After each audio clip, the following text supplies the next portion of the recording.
Welcome to the Vandy Sports Podcast. I'm your host, Chris Lee. Our guest today, Seabass of WNWS of Jackson, Tennessee. This show sponsored by the Well Coffee House, a Nashville area coffee house that provides fresh roasted coffee along with house-made pastries, breakfast, and lunch offerings. There are 4 locations to serve you in the Nashville area. Those are Brentwood, Green Hills, downtown, and Bellevue. More information can be found at wellcoffeehouse.org. The Well Coffee House, where coffee changes lives. Our news presented by Sutherland and Belk, a family-owned injury law firm. If you or a loved one has been hurt in an accident, call Taylor or Russell at 615-846-6200. See what your rights are and if they can help. Well, this is indirectly Vanderbilt related, but the MLB season will start late July. Commissioner Rob Manfred has instituted a schedule and a start date, so lots of Commodores in Major League Baseball for this coming year. So we will fortunately have some sports sometime soon, and thank God for that. Our guest line is brought to you by Boll & Branch, started by Vanderbilt graduates Scott and Missy Tannen. I had no clue how comfortable sheets could be until I got Boll & Branch sheets. They are fair trade certified, meaning they are made under safe conditions by men and women treated and paid fairly. Try them free for a month. You can return them, but you won't want to.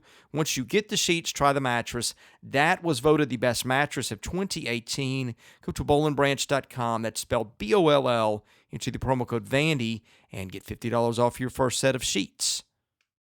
Seabass joins us from WNWS in Jackson, Tennessee. How are you, sir? Sorry, sucker, owes me money. Tell him to call me when he gets done. What about it, Chris? Headed on vacation tomorrow. Lucky rascal, rub it in, why don't you? Yeah, well, I don't take many, and they almost always involve in-laws. This would be the exception. I don't take any, and I don't have in-laws, so it works out perfectly. But I do have a dog track I'll be heading to Saturday. When's the last time you took a vacation? A vacation? Yes. 1997. And knowing you, you're probably being serious. I am being serious.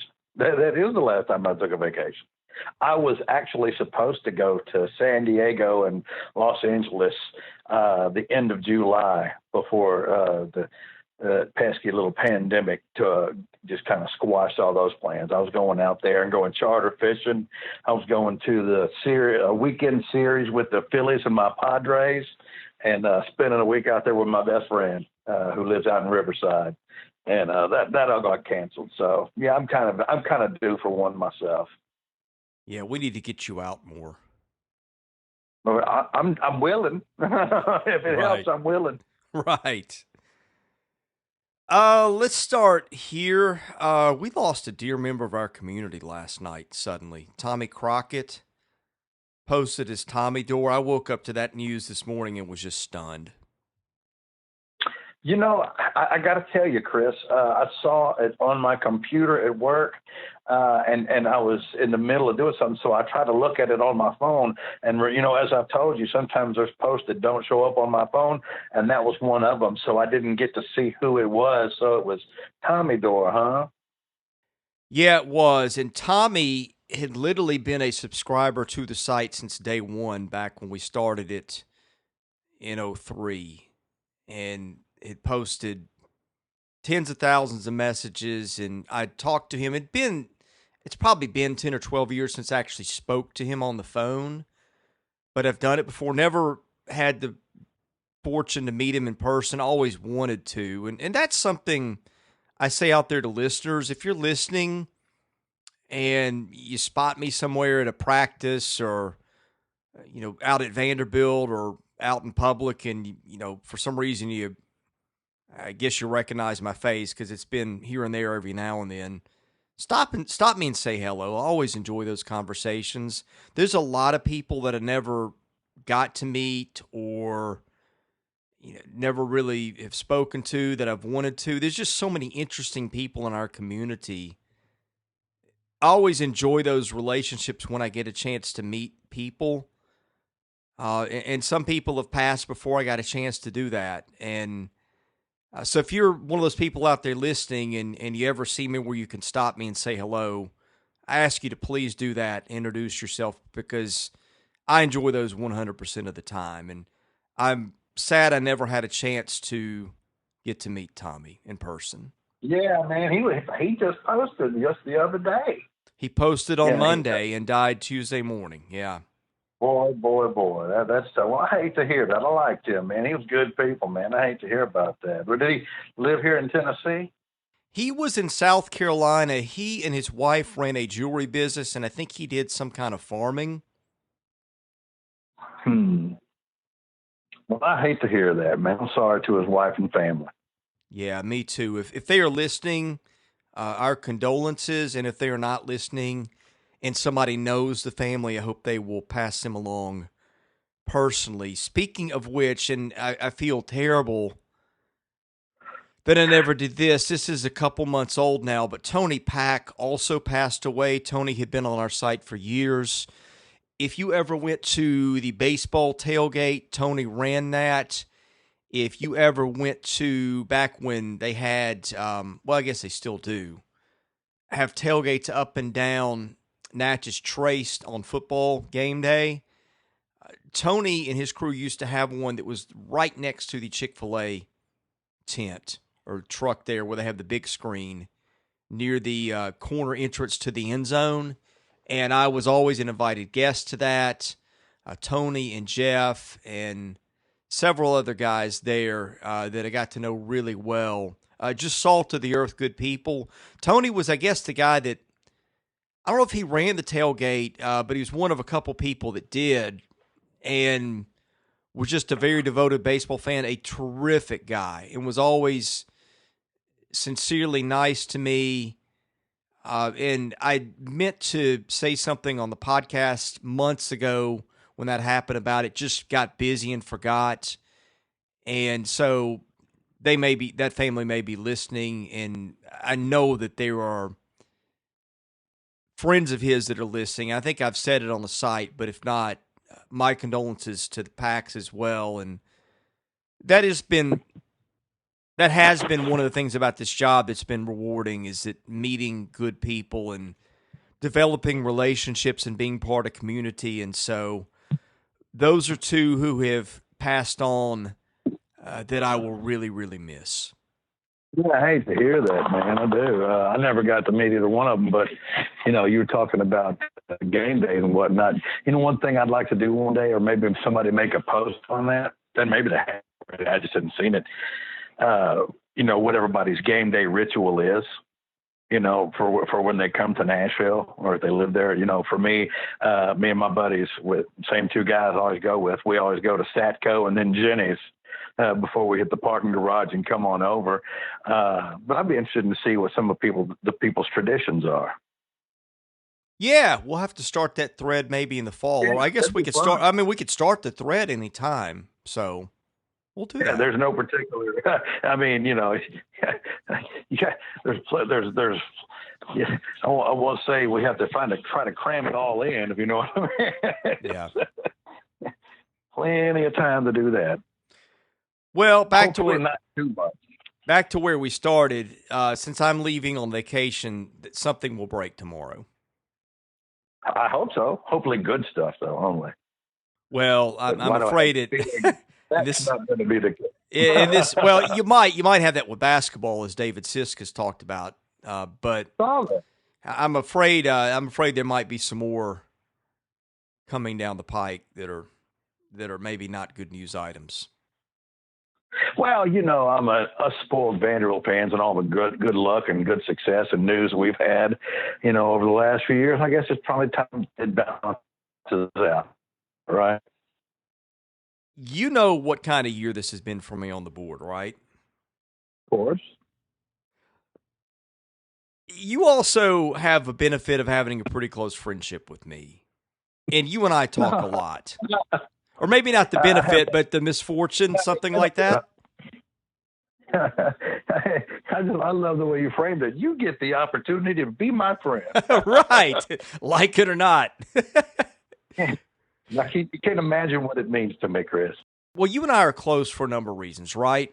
Yeah. In all seriousness, you have been a tremendous friend to me. You're one of the best I have. we're close enough to where if something's really bugging you, I know what's on your mind, and vice versa, right? I mean, Yeah, of course. we've had a lot of casual, fun conversations. We've had a lot of conversations about sports, but we've also had a lot of conversations that are pretty serious about stuff that goes on with our lives and just the conversations that good friends have. And Indeed. one of the conversations I have with you often, there were a few people that, all right, you know how this beat has been this year, the last year or two. It's just Been been tough. bananas. Been tough. And it's something every week. I'm not kidding. And a lot of times you get a call because there's two or three people that I will bounce stuff off because they're in the media and they know this market, right? Yeah. And I'll just say, look, this is what I stumbled into today. What do I do with this? And a lot of times there's nothing I can do with it. I just have to just kind of sit and wait or sit and use as background, right? We've had a lot of Yeah. those. We have. What percentage of what I know, good, bad, and indifferent, you think I ever write or talk about? Oh, nah. Based on what I know that you know, maybe 25%, maybe, I guess. Yeah. I thought it would be Would you say something that's like that. fair? Well, I don't Yeah. know. I mean, I think it's less than 50. I was just curious as to what you would say. Yeah. So I mean, some of the things I've heard, I know will never reach the board and more than likely never should. Yeah, and that's kind of my point. You know what this job has been like for me the last couple years and all the background I've had to sit on. And you know if I say something, I'm going to say it for a good reason, right? Right. I just might not ever be able to tell anybody. Let me ask you another thing. How much of the Okay. stuff that I have sat on has been good news stuff? I would have to say none that I can ever remember. Exactly. Yeah, none. But sometimes I do get a kick out of reading some of the things that you get accused of when I already know what the truth is, and I just want to post and say, look, man, I don't want to come out here and say you don't know what the heck you're talking about, but you don't know what the heck you're talking about, but it comes with just, I mean, and look, you say, well, why bring up if you can't tell it? Just because, I mean, there's just some things he just cannot tell, not effectively do this job. Well, and my rule is I basically, for the most part, I don't fight back. I just kind of let people have their say. If they want to say whatever they want to say about me, fine. I mean, you know me. I've let stuff stand on our board where people have said all kinds of stuff about me that wasn't even close to fair or accurate, but whatever. If you want to out yourself, go right ahead.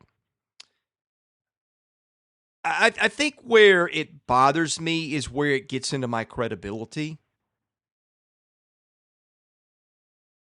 And even then, I let most of it go. I think your beat is a little bit different than almost everybody's in the sense that generally the university and their athletic department are trying to at least possibly win favor with the people that cover them, and be transparent to a certain extent and not force you to truly have to decode everything because they want to make sure that you in turn are able to transmit what they need to what the fan base needs to know and what's pertinent to them and a lot of the times the one that's because you're supposed to be I would almost call it maybe like an intermediary, if you will, between the fans and the university. And a lot of times you find yourself fighting that university whose message you're supposed to be sending. Yeah, it's It's That can been be tough. tough. I would It's been tough. I mean, the only thing that I have that is consistently positive to the cover has been canceled. It was canceled this year, most of it. yeah. So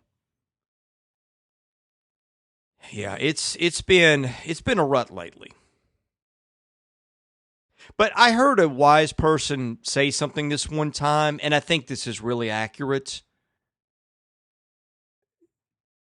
The truth is a carefully guarded secret, and it's more dangerous than the lies. I like that. Who said that? Ravi Zacharias said, I have botched the quote, I'm sure, but I thought, man, that was something that stuck with me. Damn, I was hoping I said it. Well, you can come with your own version. Yeah, what he said. Yeah, no Yeah. doubt. Well, there's going to be baseball, so there's that. There is going to be baseball. I want to talk a little bit about what David was talking about a minute ago. You Yeah. know, with his post today. I mean, that's a name that has been linked to Vanderbilt for a little bit, for a while now. It's really come on, and Peyton Dams would be a nice pickup. Out of the Tri-Cities area in the Atlanta area, that'd be a nice pickup. I think I don't know how you feel, but it really seems to me like we're really kind of trending towards being a perimeter basketball team going forward. Yeah, I would say so. They seem to have loaded up on point guards and combo guards. And I think Peyton Neal's 6 feet tall too. I mean, he is a point guard, period. Yeah, and that's another of Stackhouse's AAU connections. Yeah. Hey, whatever it takes, man. I mean, we'll see what happens. But and I know he hadn't pulled the trigger, at least as of yet. I don't think. If he has, I haven't seen it. But that'd be a nice get. I'm going to turn down a top 125 player. I promise you that. Yeah, and everybody knows my thoughts on his recruiting, right? And I stand by 100% of it. But they have traditionally made a living in that top 50 to 150 recruit. And so bringing in a guy, I think he's 109. It does seem like they've started to pick up recruiting a little bit, starting with this class. Now, I'm not super high on the kids that they brought in. But if they're going to put forth the effort and get kids in that range, then they'll be fine. You can win that way. That's what I've been saying, Yeah. yes. And Yeah, I say you 50 can to absolutely. I say 50 to 150. It's probably been more in that maybe 75 to 125 has been their sweet spot. I mean, they've gotten kids like they got John Jenkins at one time. That's an outlier. Jeff Taylor, I think, was top 50 or close to it or maybe outside it. They don't usually get a lot of top 50 kids. Shane Foster might have been just inside the top 50. They don't get a ton of those, but they get a lot of those Wade Baldwin types right around 100, 110, that kind of thing. What was Damian Jones? Now, Jones, I think, was top 75, so he would have been at the upper end, but I think that's kind of been the spot where they've lived. And you get enough of those, and you're an 8 seed in the tournament, and which is fine.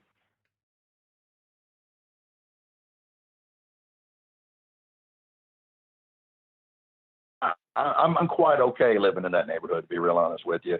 I mean, now look, and I don't say that because of the way things turned out 2 years ago. That would be I would never want to turn the back on the opportunity to bring those type of players in based upon the way that turned out. Because it just as easily could have worked out, Chris. One play here. If that doesn't happen against, I don't remember who we were playing, some small school, when he got hurt. If that doesn't happen, who knows? It may be a completely different situation than we're talking about right now.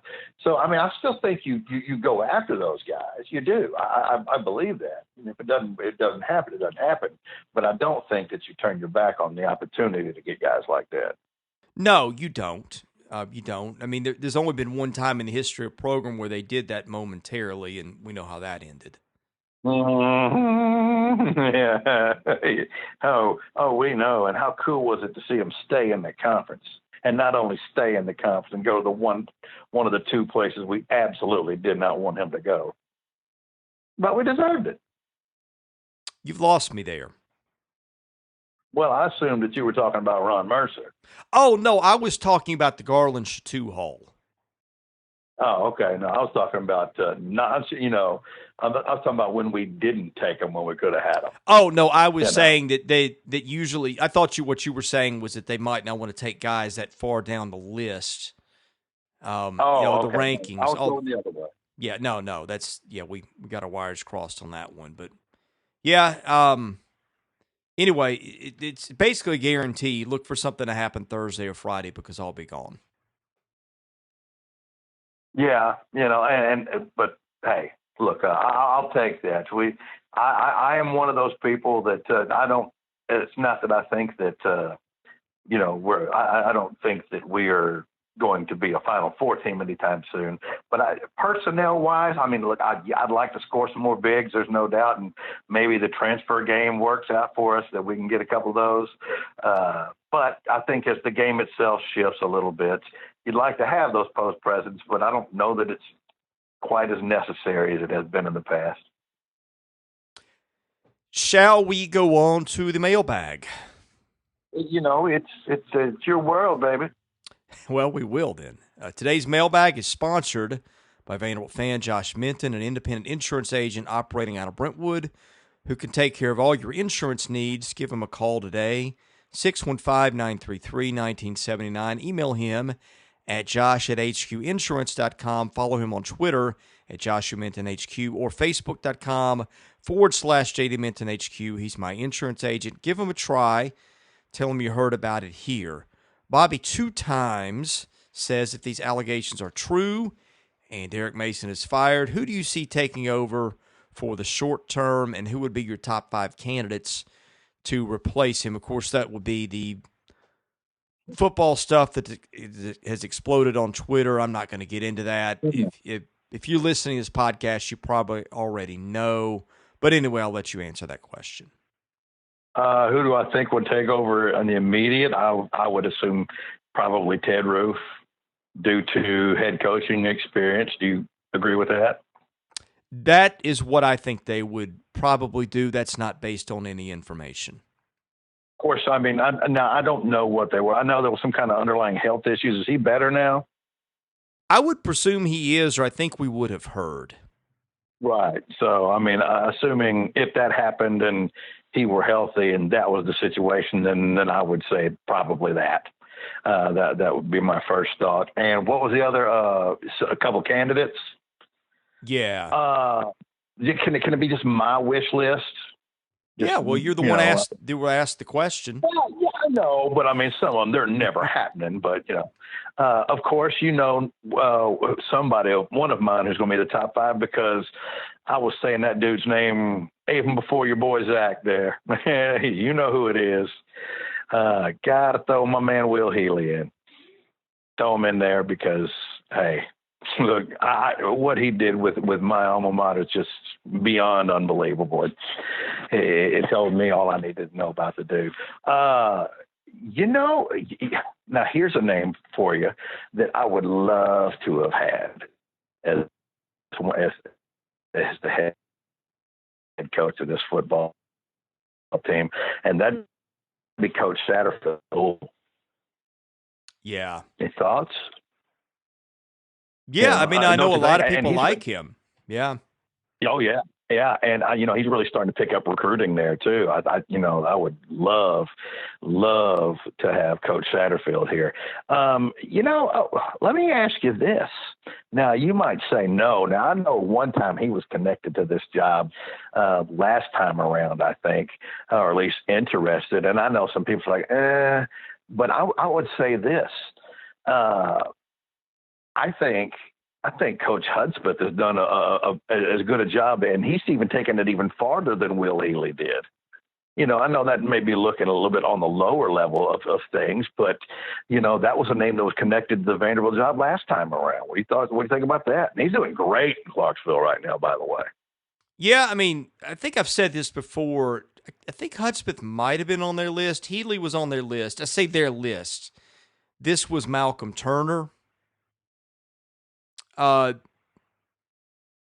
who it was Blake Anderson was the other one that he was going to take a look at had he been allowed to or felt comfortable from moving on. That's when all the financial stuff hit, and Kirkland was breathing down his neck about the money, some of which I think was fair, some of which was not. But anyway, he wasn't going to be given the go ahead to part from Derek. But from what I was told from somebody who knew, those were names that he was looking at if he had permission to move on. How about here's one for you. Let me see if you can guess who it is. Ties to Vanderbilt and is the current defensive coordinator. He has been, ties to Vanderbilt, has been a recent Power 5 head football coach and is the defensive coordinator at the University of Memphis right now. Oh, goodness. Ties to Vanderbilt. What does that mean? He has very close ties to Vanderbilt, or has before. And he has recently been a Power 5 coach who was named, I want to say, Coach of the Year or something like that in the last 5 to 6 years, and now is currently the defensive coordinator at the University of Memphis. I am drawing a blank. If you don't know this name after I say it, I'll rub your feet for 2 months straight. Okay. All right. How about Mike McIntyre? Oh, yeah. Okay. I didn't realize he was at Memphis.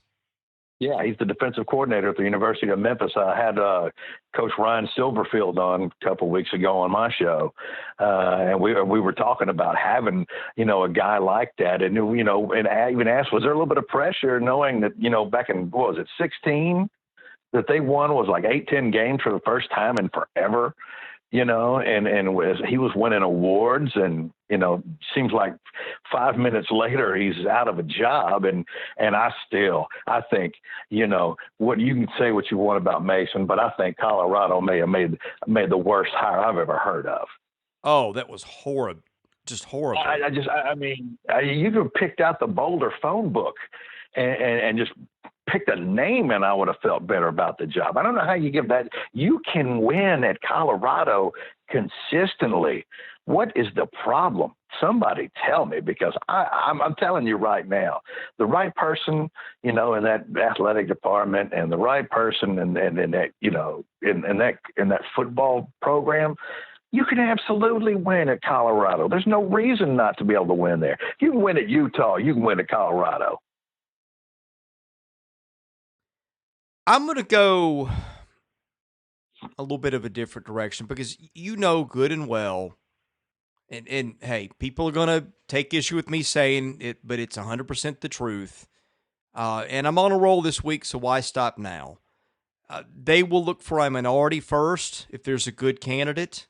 And Tony Elliott was one that I think that they maybe had their eye on last year. I ran that up the Clemson tree and got laughed at, that he's aiming for much bigger things, and that Vanderbilt is perceived as a joke in the college football community, which this was at the time where they were looking at doing facilities and stuff. And so now that that's all on the shelf for at least another year, from what I'm told, I would imagine that if that's a fair representation, they wouldn't get the time of day from him, it sounded like. And so if you're going there, I wonder if they wouldn't do something like call up Chris Marv and offer him the job. I mean, I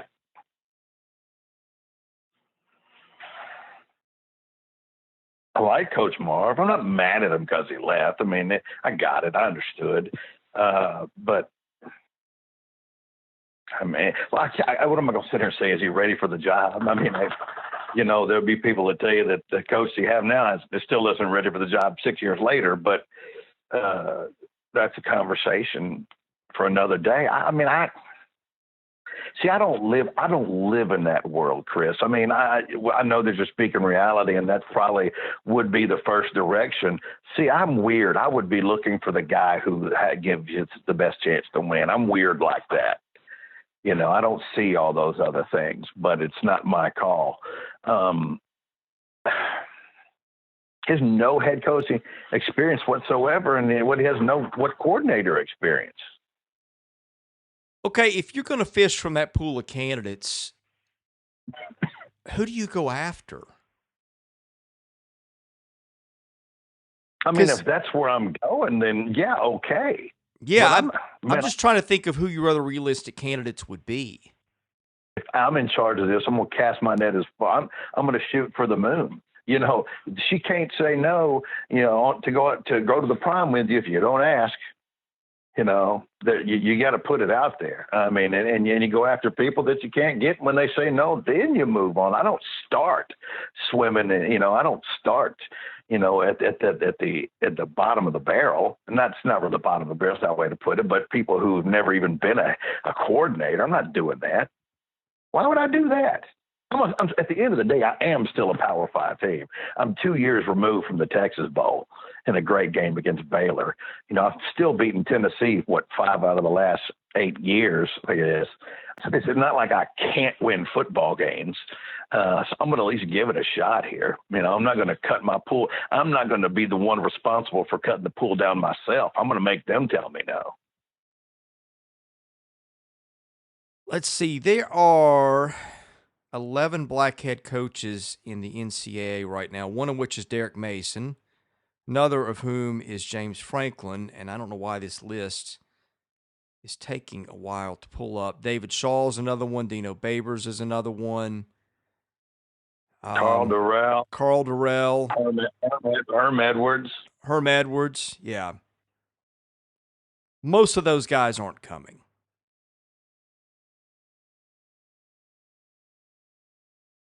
I mean, look, I get it. I understand the last couple of years, but I mean, I don't want to do a pool where that's where I'm only drawing from. If they're not black, I'm not looking at them. I'm not doing that, man. I wouldn't even be interested in following that hire. Yeah. And I mean, because look, there's Vanderbilt has zero on that in that manner. Vanderbilt has absolutely nothing to prove whatsoever. Man, here's a novel idea. Go after the best coach you can possibly get. You don't shrink the pool yourself. You make them do it, not you. I mean, because saying things like Dabo and Nashville, that's just being stupid. I'm not just going to say people who are, I was always kind of on the Bill Clark train a little bit. But if there was somebody, I guess one of the things that's so attractive about Will Healy is that I think most people do believe that he truly is an up-and-coming head coach that is sooner than later going to end up at a Power 5 school and probably do pretty well. Do they think he's a national championship winning head coach? Is Nick Saban? No, I don't think that's the case. But I think he's to finish cooking in the oven. But he has real interest in this job. And frankly, I mean, there are very few people that have any ties or interest whatsoever or would be willing to risk potential future bigger jobs based on trying to succeed in Nashville. But he seems to be one of those guys that might have that interest. So, I mean, you keep coming back to him. And look, as a head coach, all he's really doing is winning. Right? I mean, that was the first bowl that Charlotte's ever been to, right? Last year. He's putting players in the NFL. He won at the worst football program in America when nobody, what was it, his second year, Chris, that he had the number 1 or 2 recruiting class in America in Clarksville? It's just absolutely amazing. So he seems to me to be a guy that doesn't know what failure means. You're not going to get an argument out of me, right? There's some questions about him, but he's also a guy who, he loves Vanderbilt. This is where he's wanted to be. Now, I don't know if all their nonsense has chased him away. I think you can probably write a check big enough to make some of your doubts dissipate. I don't know if they're willing to do that at this point. I don't think at this point there are a lot of coaches you can go get to fill in. And I'm not saying they're going to move on from Derek Mason.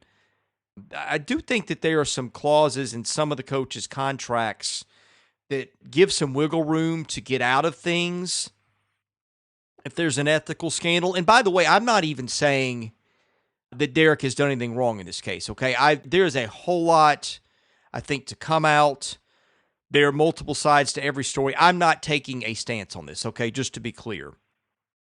But it has come up. People want to know. And what if he got hit by a bus tomorrow, right? So I'm with you. That's where I would go. But let's not forget the last major search they had, well, other than the one that hired Stackhouse, they had this opening for this AD. They had ADs all over the country with experience, some with Vanderbilt ties, and they went and got a guy who had never worked a day in a college athletic department. So to try to think like Vanderbilt is not necessarily to try to think like you and I would. Yeah. You know what I would do? I would encourage Vanderbilt to do what Jerry and Elaine encouraged George to do. Remember, they said if every thought you've had is wrong, then the opposite must be right. Right. Just do completely opposite what you've been doing. And we should be good to go. But yeah, I mean, with this stuff hanging over their head, and as you mentioned, more stuff potentially coming out. I mean, I can't even think about that right now. We got to deal with this and find out what the ramifications for all this are going to be, and what the truth is, and what this means for this program and this department and this university. Period. I mean, look, there was already ammunition from the other side from the last time around. 6, 7 years ago. This ain't gonna help in those regards. Well, you know what I'm thinking if I'm her? Okay, I don't think the fan base is particularly excited about her. I don't think she's given the fan base any reason to particularly be excited about her. I don't think that friendships at Kirkland, all the things we've gone over, okay, all those reasons, she's never had outside experience, all those things, right? There's a ton of reasons to be skeptical. Yeah. We've done that podcast. We're not going to do it again. But if I'm her and she feels like she really needs to move on from this at this point, if she would like to win a good year and probably 2 years of a honeymoon period, and especially at a time where facilities has been put on hold, from what I've been told, if she wants to see her popularity soar, she could do it one fell swoop and go get Will Healy. I think a lot of people who are not fans of hers would start to view her a whole lot more favorably if that were to happen. Don't you agree?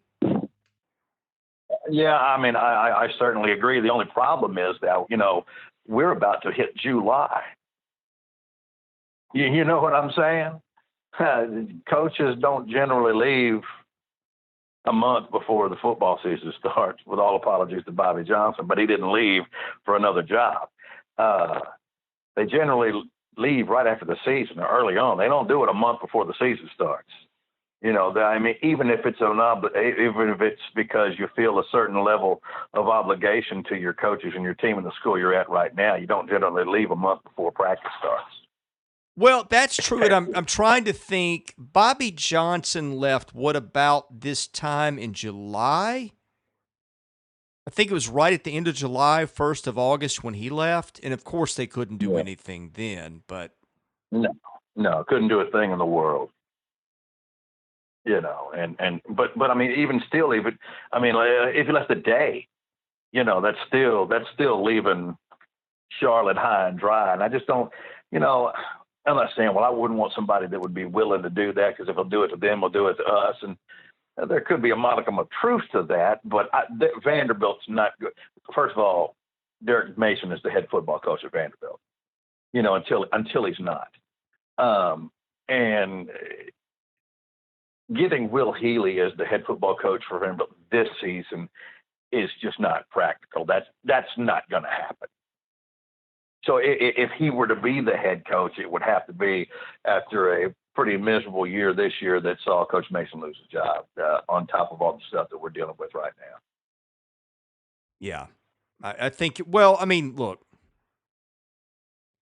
if the situation gets to be toxic enough, And I'm not saying it is. I'm just trying to think through all the stuff that could happen. I'm with you. I think that they would just go Ted Roof because of all you said. I mean, it is the summer's kind of snuck up. We're almost into July at this point. I think I've just kind of Yeah. lost track of time. Yeah, I think it's too soon unless now here's a weird thing, okay? Mm. What if college football gets canceled or close to it somewhere in the coming weeks?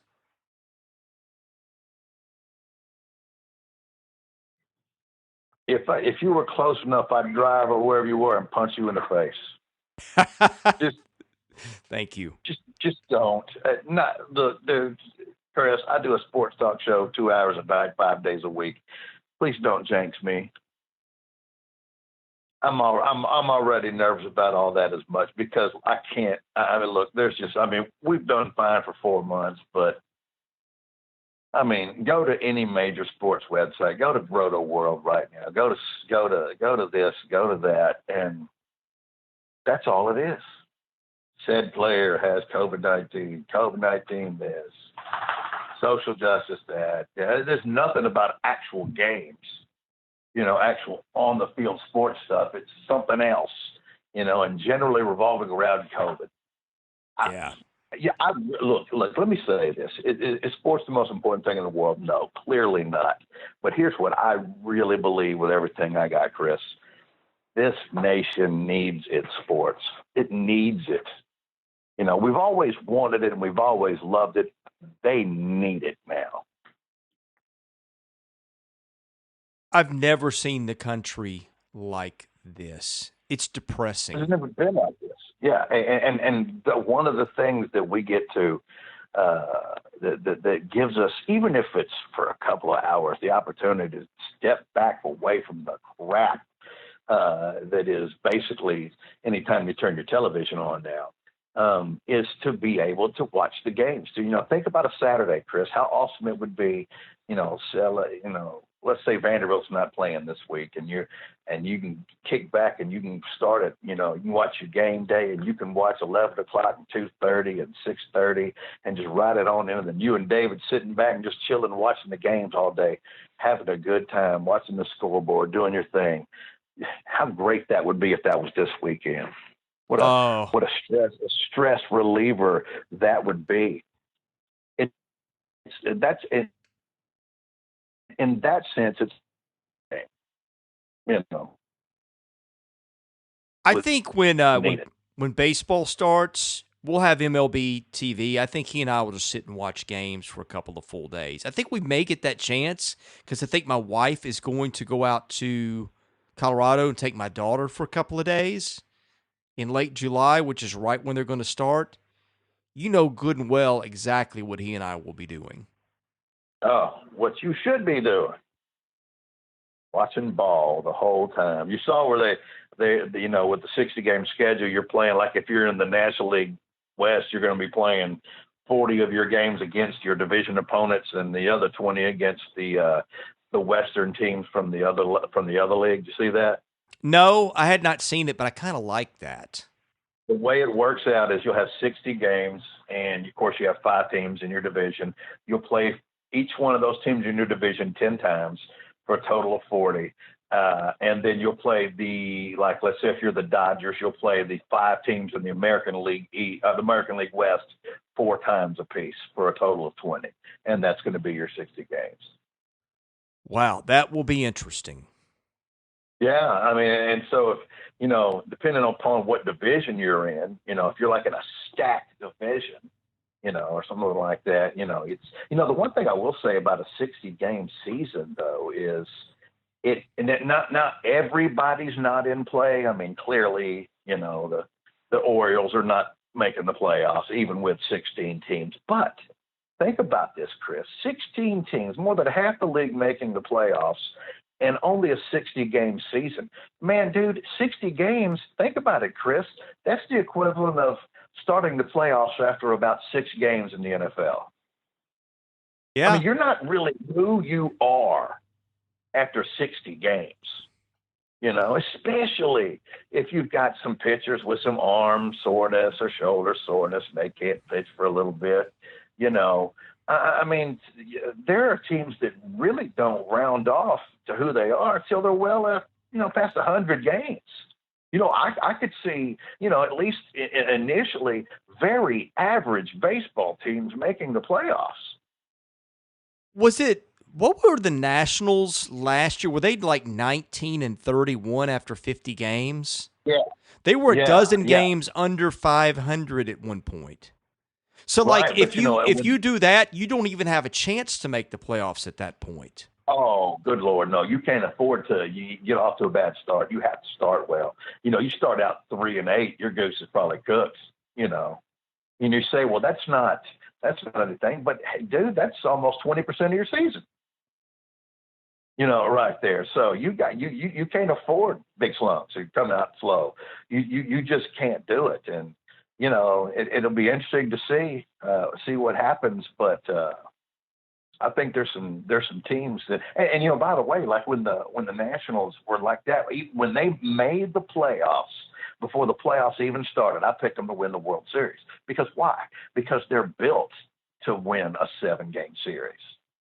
They were and still are really, but that's why, to me, I don't say it was an easy win, but that's who I picked before the playoffs started, was the Nationals, because of that rotation and and the type of pitchers that you would have to beat multiple times to get it done. I will trust Strasburg in the playoffs, and that rotation that they had was just unbelievable. It was built to win in series baseball, and of course, I'm really interested to see how it works out, because with 16 teams, what do the initial round of playoffs look like? Because you and I both know, Chris, that the fact of the matter is that in any one game, the Orioles can beat the Dodgers in one game. That's one game in baseball is in no way whatsoever a test of who you are as a franchise at all. Right. It would be like basing who you are on an NFL team in one quarter of play. You can't do it. You just can't do it. And so I'll be real interested to see how this all thing shakes out, but I'm just grateful we're having it. Somebody asked me on the board today, who would have an advantage in the 60-game season? I said Vanderbilt. I thought that was, at least I cracked myself up with that. So I think I lost you. No, I don't think you did. Oh, okay. Our connection has not been great today. Hello. I'm sorry. And they keep blaming it on me. Why can't it be your fault? It might be. I don't know. That's what I'm saying. Oh, Bass got a flip phone. No, I don't. No, I don't. I'm good to go. Oh, well, I think we have probably exhausted the topics of things to talk about today. Next week could be a lot more interesting. I kind of hope it's not. But with that, anything left to be said before we end the podcast and I take a vacation? No, go take your vacation holiday when you get back and keep it real. And with that, we will end the show. But before we do it, tell folks where they can find you online, where they can find your show. You can find me online at Cheap Seats Bass on Twitter, and you can find the show at 101.5 FM in Jackson, Tennessee. Thank you, sir. Thank you. He's Seabass. I'm Chris Lee, host of the Vandy Sports Podcast. We appreciate you listening, and we'll catch you again next week.